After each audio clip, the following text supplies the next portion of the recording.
네, 안녕하세요. 인상TV입니다. 자, 이번 시간에는 우리가 이제 출입국 업무에 대해서 제가 좀 말씀을 드리고자 하는데요. 특히 이제 우리가 국내에 들어오는 외국인들이나 재외동포들이 본인들의 어떤 삶을 영위하고 또 그 다음에 자신의 발전을 위해서 이제 우리나라에 들어오게 되는데요. 들어오게 되면은 다양한 비자를 가지고 들어오게 되겠죠. 특히 이제 재외동포 같은 경우 중국이나 구소련 지역에서 오는 재외동포 같은 경우는 통상적으로 C3나 H2, 그 다음에 F4 비자를 받고 또 그걸 통해서 F2 비자라든지 그런 걸 통해 가지고 재외동포 비자를 통해서 영주권을 획득하고 더 나아가서는 나중에 귀화를 함으로써 대한민국의 국적을 얻는 것이 가장 큰 목표가 되게 있죠. 반면 외국인들은 그 외 지역에서 오는 외국인들은 각각의 자신에 맞는 비자를 통해서 국내에 들어와서 일을 하고 그 일에 따라서 거주기간을 연장하게 됩니다. 또 연장하면서 더불어서 더 나은 비자를 통해 가지고 국내에 장기적으로 지속적으로 거주하면서 생활할 수 있게 하는 그러한 비자를 갖는 것이 가장 큰 목표이자 또 목적이라고 할 수 있겠죠. 통상적으로 우리가 외국인들이 가장 선호하는 비자는 E5나 전문직 직업이라든지 또는 기타 이제 교수라든지 더 나아가서 외국 유학생 같은 경우는 D2 비자를 들고 와서 국내에서 대학이나 대학원을 졸업하고 석박사, 학사, 석사, 박사학위를 취득하면은 전문 직종을 더 나가게 되고 이 전문 직종에서 일함으로써 나중에는 F5 같은 영주권을 획득하게 되는 그런 과정을 겪게 되겠습니다. 그래서 특히 유학생들 같은 경우는 처음에 우리나라에 입국하면서부터 좀 더 구체적인 계획을 세워서 그 속에서 향후 내가 어떤 일을 하고 학교를 졸업해서 어떤 일을 하고 더 나가서 한국에 어떻게 정착하며 살아갈 수 있는지 또는 한국에서 역할을 할 수 있는지 그러한 일들을 준비하는 것이 중요합니다. 그러기 위해서는 처음에 들어온 비자를 가지고 공부하고 근무하는 것도 중요하지만은 그 과정에 있어서 어떤 기본적인 자산이라든지 품행이라든지 또는 어떤 소양 인격 이런 것들을 사전에 많이 준비를 차근차근 했을 적에 어떤 교육 D2 유학 비자가 끝나고 D10이나 어떤 비자를 통해 가지고 더 나가서는 전문 직종의 비자를 얻고 근무하는 데 유리하게 되겠습니다. 비자를 변경하는 데 있어서는 가장 중요한 게 조건이 여러 가지가 있는데요.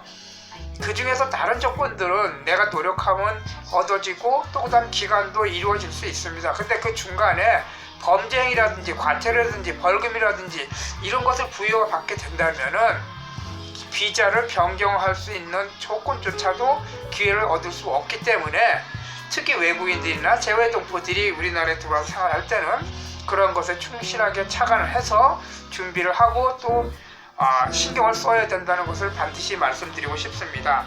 특히 재외동포 같은 경우는 우리가 이제 F4 비자 같은 경우는 재외동포 비자니까 중국이나 구소련에서 들어오는 우리 재외동포들 같은 경우 만 18세 이상이라든지 되면 또 여러 가지 기능사 자격증이나 여러 가지 우리나라에서 학사학위 이상의 전문학사나 학사학위 이상의 어떤 취업 졸업을 하거나 기타 등의 조건들이 맞게 되면은 F4 재외동포 비자를 받을 수 있죠. 이 재외동포 비자와 더불어서 또 재외동포에서 우리 외국 재외동포들이 우리나라 들어올 수 있는 비자들은 H2 비자 같은 경우는 방문 취업 비자를 들어와서 또 일정한 기간이나 어떤 수입이나 자산이나 요건이 맞는다면은 영주권 F5 비자로 갈 수가 있습니다.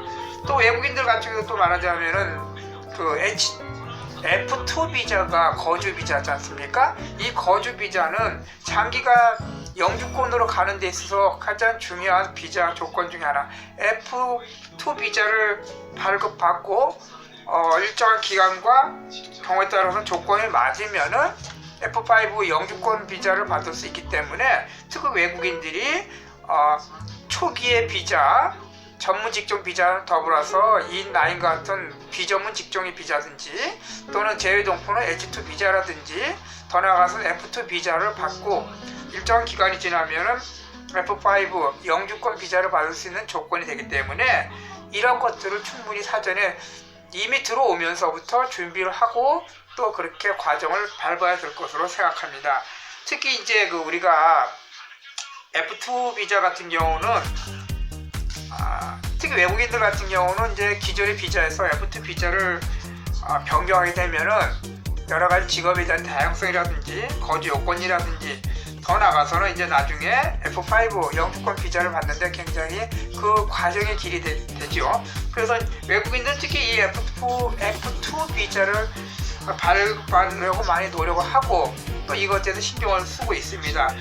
그 중에 여러 가지가 있지만은 특히 이제 좀 자산이 있는 외국인들 같은 경우 부동산 투자 이민 제도라든지 공적 사업, 공익 업무에 대한 투자 이민 제도 같은 걸 활용하는 최근에 이제 그 자산을 갖고 있는 분들이 많이 생기곤 하고요. 그렇지 못하신 분들 같은 경우는 특히 이제 비전문 취업이라든지 H2라든지 선언, 이템, 그 다음에 방문책 H2 같은 비자에 쉽게 말해서 전문적인 직업이 아닌 일반적인 숙련이나 기록력 같은 일들을 하는 분들이 얻을 수 있는 F2 비자는 기간이 체류 자격을 일정한 기간을 요구하죠. 4년 이상의 이러한 체류 기간 동안 하고 거기에 따라서 다양한 조건들, 특히 이제 F2나 F5 비자를 가지려면은 임금 수준이라든지 자산, 그 다음에 어떠한 기본적인 품액이나 소액, 그 다음에 아까 말씀드린 이런 범죄 이력이나 또는 이제 과태료, 이런 것들을 굉장히 중요하게 생각을 합니다. 그래서 이런 것들을 사전에 준비하신다면은 사실은 이제 비자를 변경해서 한국에서 장기적인 비자로서 어떤 활동을 하고 생활을 하시기 위해서는 반드시 이런 조건들을 준비하고 또 그런데 걸리면 안 됩니다. 과태료나 벌금이나 뭐 이렇게 된다면 쭉 이제 뭐 어떤 범죄에 연루되거나 그런다면은 우리가 이제 외국인들은 특히 사법 심사 과정을 겪어서 강제퇴거나 출국 명령이나 뭐 어떤 그런 것을 받게 되면은 한국에 거주할 수 없고 반드시 나가야 된다는 그런 단점이 생기게 됐죠. 또 나가게 된다면 단시일 내에 들어오기는 쉽지 않다는 것이 현실입니다. 그래서 비자라는 것은 현재 갖고 있는 비자에서 변경되는 거, 또 비자 자격을 이동하는 거, 연장하는 것도 중요하지만은 그렇게 변경하기 위해서는 특히 이제 유학생들 같은 경우는 본인이 어떤 한국에 들어와서 공부하고 졸업하는 목적이 있을 겁니다. 그래서 한국에 지속적으로 근무하면서 한국에서 터전을 잡고 더 나아가서는 결혼까지 생각을 하는 사람들이 많기 때문에 이러한 기본적인 자력과 자세와 더불어서 갖추어야 될 품격이나 소양들 같은 경우는 반드시 신경 써야 되고, 그렇다면 결국에는 한국 사회에 적응해 살기 위해서는 한국 사회의 질서와 법과 윤리, 도덕을 잘 지켜야 된다는 얘기가 되겠죠. 자, 뭐 우리가 비자를 최근에 이제 코로나 때문에 일단 들어오기도 쉽지 않지만 들어와서 나가기 어려워서 연장하거나 또는 체류 자격을 변경하는 분들이 많이 계실 겁니다. 그래서 본인이 어떠한 체류 자격을 근무하고 어떤 과정을 겪을 거며 그 다음에 향후 나는 이런 목적으로 함께 살고 싶다는 것을 사전에 좀 준비를 한다면은 그에 충분히 준비를 해서 체류 자격을 연장하고 변경하고 그 다음에 더 나아가서는 어떤 한국 사회에서 일원으로서 살아갈 수 있는 그런 기반이 될 수 있을 거라 생각합니다. 뭐 비자의 종류는 굉장히 많이 있지만 특히 이제 우리 외국의 노동자들 같은 경우는 기본적인 비자들이 E9과 같은 비자, 전문적인 비자들 E5나 뭐 전문적인 E계열 비자 같은 경우나 D계열 비자 전문적인 비자들이 많기 때문에 본인들의 전문성을 가지고 와서 한국의 어떤 영주권을 획득하기 위해서는 조금만 잘 준비하고 노력하면 충분히 가능성이 있습니다. 그러나 E9 비자 같은 경우는 전문적인 직업이라기보다는 어떤 기능적인 역할을 하기 때문에 특히 어떤 한국에 거주하면서의 기간, 그 다음에 업종에 얼마만큼 오래 근무했는지, 또 나가서 근무하면서 내가 업무에 대한 어떤 숙련 단계, 그리고 어떤 기본적인 자산을 갖고 있는지, 그 다음에 품행과 어떤 기본적인 토양들을 갖추고 있는지가 굉장히 중요하게 본다는 것을 잘 알고 판단하시기 바랍니다. 그래서 결론적으로 말씀을 드리면은 외국에서 들어온 기타 다른 비자를 갖고 계신 외국인 근로자들이나 또 재외동포에 우리 이제 동포 비자를 갖고 계신 분들이 가장 선호하고 앞으로 가야 될 비자들은 F2 비자나 F5 비자를 통해서 F4나 F2 비자를 통해서 F5 같은 영주권 비자, 더 나아가서는 한국 사람으로서의 어떤 귀화로 인해서 국적을 취득하는 그러한 목적을 갖고 가는 것이 대부분 사람들의 목적이라고 볼 수 있겠죠. 한국에 들어와서 1, 2년만 근무하고 단기적으로 나갈 수 있는 상황이 아니기 때문에 한국에 들어 지속적으로 근무를 하고 이곳에 생활 기반을 마련하고 더 나아가서는 자신의 어떤 가족들을 구성하고 결혼까지 생각한다면은 그 과정에서의 어떤 비자 변경 내용들을 충분히 준비를 하셔야 할 겁니다. 자, 우리가 이제 출입국에서 특히 뭐 가족을 초청한다든지 그 다음에 특히 이제 F6 같은 결혼 이민 비자를 가진 분들은 F6-1 같은 경우는 결혼 이민 비자고요. F6-2 같은 경우는 부모님 초청이고 F6-3 같은 경우는 혼인 단절자가 되겠죠. 이런 분들이 부모를 초청하는 데 있어서 초청자와 피초청인들의 여러 가지 본인들이 준비해야 될 내용들 또 그런 것들도 많은 분들이 관심을 갖고 계시기 때문에 그런 것들은 비자의 어떤 연장이나 그 내용들은 출입국에서 굉장히 많이 매년 세부적인 내용들이 조금씩 바뀌고 있습니다. 그래서 그런 것들을 조금 더 충실하게 판단하고 준비를 한다면 충분히 할 수 있을 것 같고요. 제가 마지막으로 좀 말씀드리고 싶은 거는 지난번에도 어떤 분이 전화 오셨는데 이제 외부 중국 동포 분이신데요. 두 부부가 자녀들까지 도와서 한국에 살고 계시는데 남편분이 음주를 하시고 주변의 동료들과 같이 있다가 폭행에 연루됐습니다. 자, 이런 경우는 굉장히 심각한 문제가 되겠죠. 우리나라 국민들도 범죄 행위에 연루가 되면은 사법기관에 특히 경찰과 같은 사법기관에 조사를 받고 형법적인 어떤 대상이 되고 또 공무원들 같은 경우는 소청에 어떤 공무원 자격의 문제가 되는 경우가 많이 있는 것처럼 심각하지만은 특히 외국인들 같은 경우는 사법심 경찰이나 이런 데에 의해서 조사받고 형사처벌뿐만 아니라 더 나아가서는 외국인들은 사법심사를 출국에 받게 됩니다. 그럼 사법심사를 받게 되면은 본인들의 그 의지와 상관없이 한국에서 더 살고 싶어서 살지 못하게 되는 강제퇴거라든지 출국 명령이라든지 출국 권고를 통해 가지고 결국에는 가족과 떨어져서 본인은 나가야 된다는 그러한 큰 문제점이 발생을 합니다. 그래서 지난번에 전화 오신 분도 아내분이 전화가 와서 아주 심각하게적으로 막 울먹이면서 통화를 했는데요. 결국 그분 같은 경우는 지금 재판을 받고 있는 중인데 결국에는 강제 퇴거될 것 같은 상황입니다.